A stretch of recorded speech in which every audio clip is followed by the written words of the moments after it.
Et bienvenue au CES 2024. Je suis Sébastien Côte, le fondateur du programme Startup Trainer, programme d'accompagnement dédié aux startups de la French Tech qui a accompagné depuis 2015 plus de 250 startups venues de 8 régions différentes. Cette année, CES 2024 sous le signe des intelligences artificielles, mais aussi de tous les sujets de la santé digitale, de la blockchain, de la cybersécurité. Petit tour d'horizon, je vais vous emmener rencontrer les 5 startups de la délégation de la région Hauts-de-France. Suivez-moi.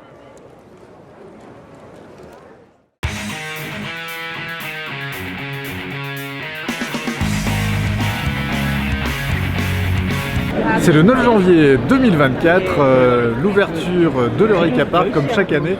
Ça ressemble un petit peu au Black Friday aux Galeries Lafayette.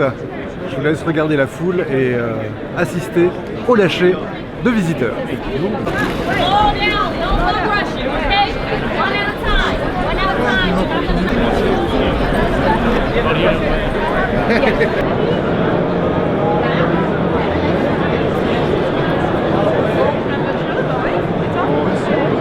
Salut les amis!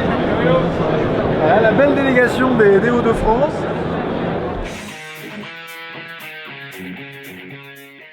Nicolas de Ramcourt, bonjour. Vous êtes le fondateur de Partage ma borne, aujourd'hui pour 4 jours au CES 2024 à Las Vegas. En 2 mots, Partage ma borne, qu'est-ce que c'est? Bonjour Sébastien. L'année dernière, on a vendu plus de 10 millions de véhicules électriques. En 2021, on a une croissance de ce marché de plus de 55%.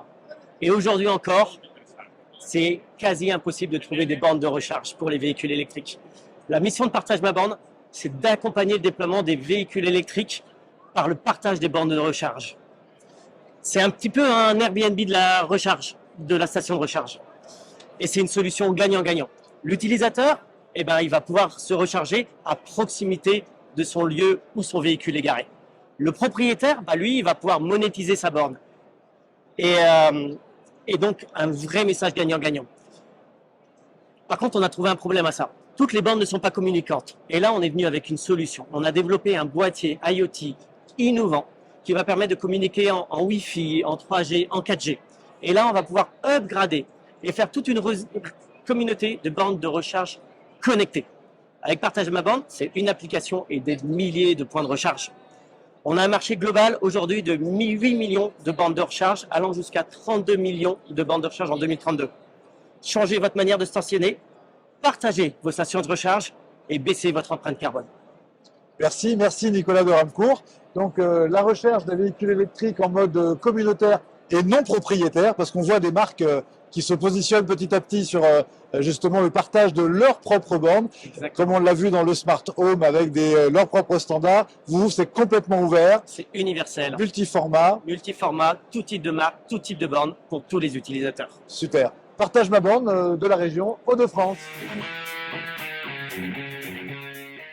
Athénaïs Aslati, bonjour. Bonjour. Vous êtes la fondatrice de Hontebo, C'est ça. aujourd'hui au CES 2024. Alors, en quelques mots, c'est quoi Hontebo? Alors aujourd'hui, les marques connaissent peu, voire pas du tout leurs clients. Avec beaucoup de données génériques inexploitées, on voit beaucoup de chatbots, mais également des serveurs vocaux sur lesquels il n'y a pas d'humanité. Et justement, le fait que l'on ait retiré cette humanité dans la relation digitalisée fait qu'aujourd'hui, on a une perte de revenus pour les marques de plus de $800 de façon annuelle. Hontebo, aujourd'hui, c'est la solution. C'est une première mondiale. On est capable de prendre en considération et d'identifier les émotions des utilisateurs au travers de la reconnaissance faciale, au travers du ton de la voix, au travers également du style d'écriture, du contenu d'écriture et une série de biocapteurs. Donc, notre but chez Hontebo, c'est de proposer aux marques, justement, une solution clé en main qui leur permettra de délivrer la meilleure expérience client qui soit aujourd'hui. Hontebo opère dans le secteur que l'on appelle celui de l'informatique affective. C'est un marché de plusieurs milliards de dollars, 60 milliards de dollars exactement. Et cette technologie s'adresse particulièrement aux sociétés qui ont un asset très fort autour de leur marque, notamment auprès de départements de communication, d'un département de Et RH aussi. RH, exactement. Ouais. RH, on prend en considération stratégie. Et c'est basé sur de l'intelligence artificielle. Et Je crois que derrière, il y a des années de travaux de recherche justement sur la mise à jour, quelque part, via l'IA, des interactions affectives. Oui, on se base sur plus de 30 ans de recherche et de développement derrière pour pouvoir avoir mis cette solution au point. Aujourd'hui, on a 2 ans d'existence. On est une dizaine de collaborateurs, majoritairement des chercheurs, des docteurs, des ingénieurs sur ce sujet-là, qui ont mis au point justement cette technologie innovante. Athénaïs Slati, merci beaucoup. On était avec donc Athénaïs Slati, fondatrice de Ondbo, start-up française des Hauts-de-France, ici à Las Vegas pour le CEL 2024. Athénaïs, merci beaucoup. Merci. Jessica Martins, bonjour. Vous êtes responsable du développement international d'Igotech. Alors, en quelques mots, qu'est-ce que c'est Igotech? Alors, Igotech est une start-up dédiée aux ressources technologiques et digitales pour l'accompagnement de la transition de genre. Ça a été fondé donc par Aurélien Honoré, qui est notre CEO. C'est un homme trans et Igotech donc vise à utiliser la technologie pour améliorer et aider donc les personnes trans tout au long de leur parcours de transition. Donc, aujourd'hui, 25 millions de personnes dans le monde sont dans un parcours de transition.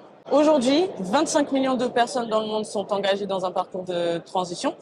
C'est un parcours du combattant qui se déroule sur plusieurs fronts. Donc, physiquement, d'abord, ça engage à des changements physiques et des traitements à vie. Mentalement, ils sont sujets à plus de problèmes d'ordre mentaux, c'est-à-dire du stress, de l'anxiété et de la dépression, et un taux de suicide 10 fois plus élevé que la population générale. Et socialement, donc c'est un parcours de transition engage tout aussi bien le bien-être personnel que les relations avec autrui. Et pour finir, financièrement, c'est un parcours qui coûte environ 150 000 dollars aux États-Unis et 50 000 euros en Europe, dans une vie, ce qui ne compte bien sûr pas les frais qui ne sont pas médicaux. Donc aujourd'hui, pour répondre à tous ces problèmes, Igotech a développé une application en collaboration avec des personnes trans, des organisations trans et des professionnels de santé. C'est une application qui propose un suivi personnalisé de la transition et de l'hormonothérapie et des ressources éducatives et très importantes donc et très fiables pour les proches et les professionnels de santé. Avec un aspect communautaire, on sait que voilà, c'est important aussi de partager avec des gens qui ont fait ce parcours-là, d'être aidés par... Il y a aussi dans l'application la possibilité de s'appuyer sur des personnes qui elles-mêmes ont réalisé leur transition. Bien sûr, dans les ressources, du coup, on a des témoignages, en plus bien sûr des ressources éducatives, et beaucoup de ressources, donc en effet, de témoignages de personnes trans, voilà. Donc il faut penser à Igotech comme un GPS de la transition, c'est-à-dire on peut pas toujours éviter les bouchons, Non. mais on peut rendre le trajet plus agréable. Merci beaucoup. Merci. On était avec Jessica Martens de la société Igotech dans les Hauts-de-France au CES 2024. Merci Jessica beaucoup. Martens. Merci. Boumaïsa, bonjour. Vous êtes la fondatrice de Mike & Co aujourd'hui au CES 2024. Mike & Co, qu'est-ce que c'est? Alors, Mike & Co, c'est une solution de sport et bien-être qui est essentiellement dédiée aux entreprises. On est parti d'un constat. Aux États-Unis, le coût du mal-être et du stress en entreprise s'élève à plus de 190 milliards, je dirais, de dollars. Juste après la pandémie du Covid, 38 millions de personnes ont quitté leur boulot dans ce pays et ça fait tache d'encre dans le monde entier. Pourquoi? Tout simplement parce que le travail est devenu synonyme en fait de mal-être pour beaucoup et a perdu de son sens. Mais c'est pas une fatalité en soi, parce que si on investit dans le bien-être et la santé de ses salariés, le coût que je vous ai énoncé précédemment est divisé par 2. D'accord. Donc en fait, on a lancé Mike & Co. Mike & Co, c'est une solution de sport et bien-être gamifiée dédiée aux entreprises. On a mixé sur une même plateforme activité physique et de bien-être avec de la deep tech et du gaming. Et elle me regarde, il est étonné. Eh oui, monsieur. En fait, ça, c'est la recette du bonheur. Tout simplement parce que quand on joue, on bouge et on partage, on sécrète une superbe hormone qui s'appelle la sérotonine. Et en fait, viennent s'adosser de l'endorphine et de la dopamine. C'est la recette du bonheur, du bien-être et de la santé. Donc, tout simplement, si vous voulez améliorer votre productivité, réduire votre turnover, améliorer la qualité de vie au travail, pensez à Mike & Co. Parce que grâce à nous, vous aurez accès à une activité, une application mobile pour chacun de vos salariés, une console de jeu et des workshops pour l'ensemble de votre entreprise. Donc, globalement, si vous passez bien-être en entreprise, pensez bonheur en entreprise. Et si vous pensez bonheur en entreprise, vous pensez Mike & Co. Avec plaisir. Merci. On s'était avec Touba Boumaïsa, fondatrice de Mike & Co, start-up donc pleine de joie et de bonheur des Hauts-de-France, je le précise, ici au CES de Las Vegas en 2024. Merci beaucoup Touba. Katharina Rabello, bonjour. Vous êtes responsable des ventes à l'international chez Big Ben Connect, implanté dans la région des Hauts-de-France. On est aujourd'hui au CES 2024. Vous êtes là pour présenter Force.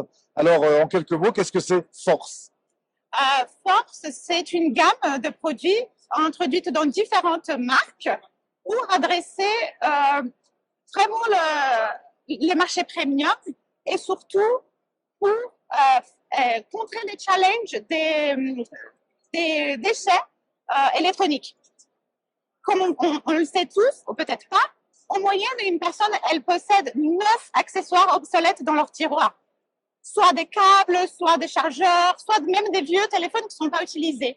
Et ça ramène aujourd'hui globalement 57 millions de tonnes de déchets électroniques. Qu'est-ce qu'on fait avec Force, pardon. C'est de proposer tout un tas de services, soit des produits déjà faits avec des matériaux recyclés et recyclables. Par exemple, on utilise une partie de nos vieux stocks pour les brouiller et les transformer dans un nouveau produit, une nouvelle pièce. Tous nos produits, toutes nos gammes sont dotées d'un service gratuit de recyclage pour les consommateurs finaux. Dans le packaging, il y a des QR codes qui montrent comment recycler gratuitement via notre partenaire, les Joyeux Recycleurs, l'UNESAT de Hauts-de-France aussi. Oui. Du coup, et la garantie à vie. La garantie à vie. Les clients, ils peuvent faire un échange gratuit par an de leurs produits via notre SAV. C'est pas les vendeurs, c'est pas les distributeurs qui gèrent ça, c'est nos propres équipes qui le font. Et c'est à peu près ça, les services, parce que pourquoi on a fait ça? Pourquoi on a décidé? L'Union européenne va changer beaucoup de règlements en 2025 et nous sommes déjà prêts. Nous pouvons aujourd'hui montrer dans chacune de notre marque, de nos produits, que nous sommes vraiment au-delà de ce que le marché aujourd'hui exige. Et ça, par exemple, pour une de nos marques, Force Glace, qui est les protège-écrans, nous vendons à peu près 2 millions par an. Donc, c'est un marché qui est vraiment important. Le Made in France est très important. Nous avons introduit le premier chargeur Made in France. Nous avons introduit les premières cases faites en France aussi. Donc, c'est aussi une façon de dynamiser l'industrie française et de ramener d'autres façons de travailler en France. Donc, nous sommes vraiment très contents d'être là. Merci. On est avec Katharina Rabello de Big Ben Connect, avec effectivement les accessoires numériques Made in France, voire Made in Hauts-de-France. Exactement. Merci beaucoup. À bientôt.